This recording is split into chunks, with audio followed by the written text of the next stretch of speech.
Railway with Shyam YouTube channel पर आप सभी लोगों का स्वागत है। आशा करता हूँ आप सभी लोग अच्छे होंगे, स्वस्थ होंगे और घर पर रह कर के आप अपने आरआरबी एनटीपीसी भर्ती परीक्षा 2024-25 की मन लगा कर तैयारी कर रहे होंगे। आज की इस वीडियो में मैं आप सभी लोगों के लिए जीके जीएस के 40 अति महत्वपूर्ण प्रश्न लेकर के आया हूँ, जो आपके एग्जाम के लिए सबसे ज़्यादा महत्वपूर्ण। अगर आप आरआरबी एनटीपीसी में अच्छा स्कोर करना चाहते हो तो लगातार मैं आप लोगों के लिए बेहतरीन से बेहतरीन प्रश्न लेकर के आ रहा हूँ, जो आपके एग्जाम के लिए महत्वपूर्ण है। तो आज के इस वीडियो को आप शुरू से लेकर के एंड तक फॉलो वॉच करते रहना है। 40 में से कितने प्रश्न आप लोग को सही कर पाती हो, कमेंट बॉक्स में आपको अपना स्कोर है जरूर बताना है। तो चलिएगा फिर शुरू करते हैं।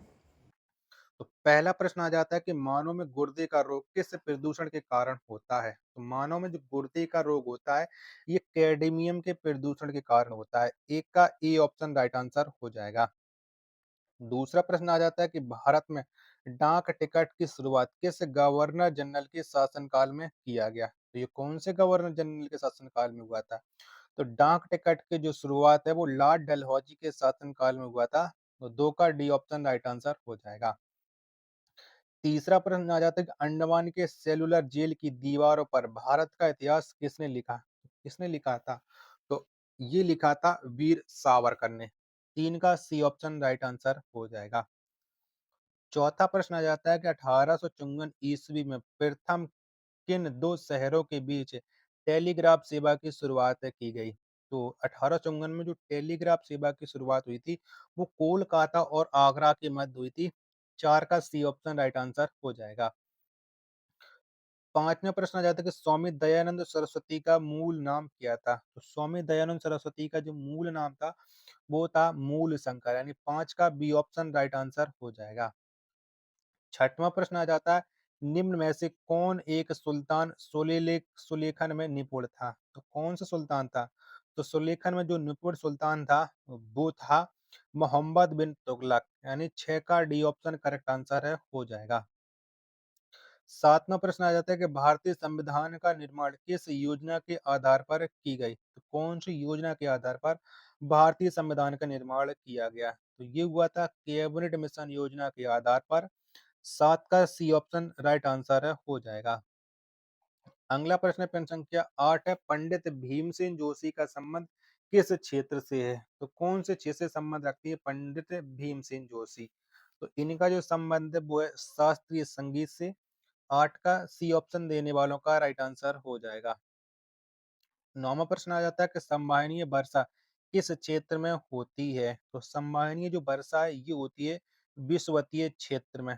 नौ का ए ऑप्शन राइट आंसर हो जाएगा। 10वां प्रश्न आता है कि मोहिनी अट्टम नृत्य भारत के किस राज्य में प्रचलित है। तो मोहिनी अट्टम ये भारत के केरल राज्य में, किसमें, केरल राज्य में प्रचलित है। 10 का बी ऑप्शन राइट आंसर हो जाएगा। 11वां प्रश्न आ जाता है कि वाटरलू किस देश में स्थित है। तो कौन से देश में। तो वाटरलू यह बेल्जियम में स्थित है। 11 का सी ऑप्शन राइट आंसर हो जाएगा। 12वां प्रश्न आ जाता है कि धूप चश्मा में किसका प्रयोग किया जाता है। तो किसका प्रयोग होता है। तो धूप चश्मा में जो प्रयोग किया जाता है वो क्रुक्स कांच का किया जाता है। 12 का ए ऑप्शन राइट आंसर हो जाएगा। प्रश्न संख्या 13 के साहा परमाणु भौतिक संस्थान कहाँ पर स्थित है। तब तक मैं आपको ऑप्शन दिखा रहा हूँ, तब तक आप लोग वीडियो को लाइक करके चैनल को आप लोग जरूर सब्सक्राइब कर लीजिएगा। बताओ साहा भौतिक परमाणु अनुसंधान कहाँ पर स्थित है। तो ये स्थित है कोलकाता में, यानी 13 का डी ऑप्शन देने वालों का राइट आंसर हो जाएगा।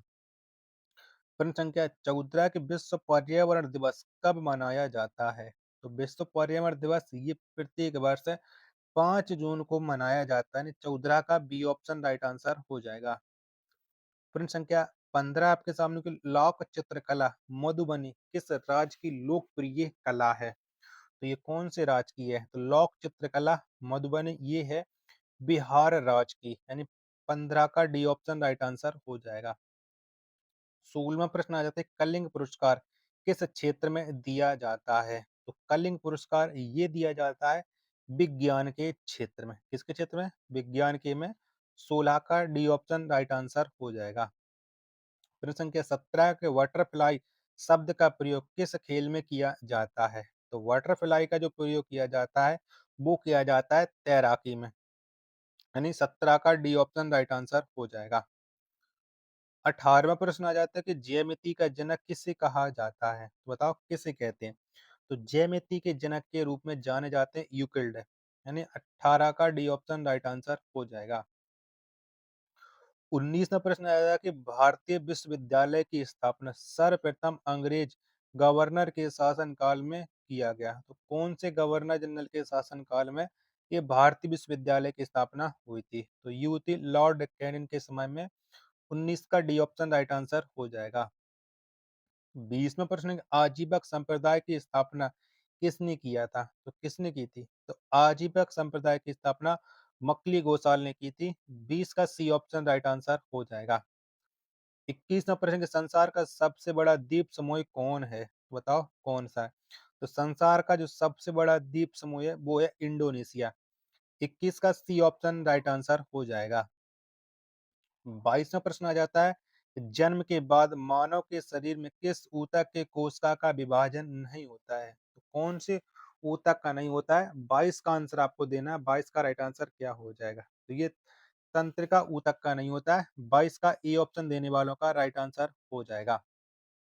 चलेगा। प्रश्न संख्या 23 से आपके सामने कि 7 वर्षीय युद्ध किन दो देशों के बीच में लड़ा गया? तो कौन से दो देशों के बीच में ये 7 वर्षीय युद्ध हुआ था?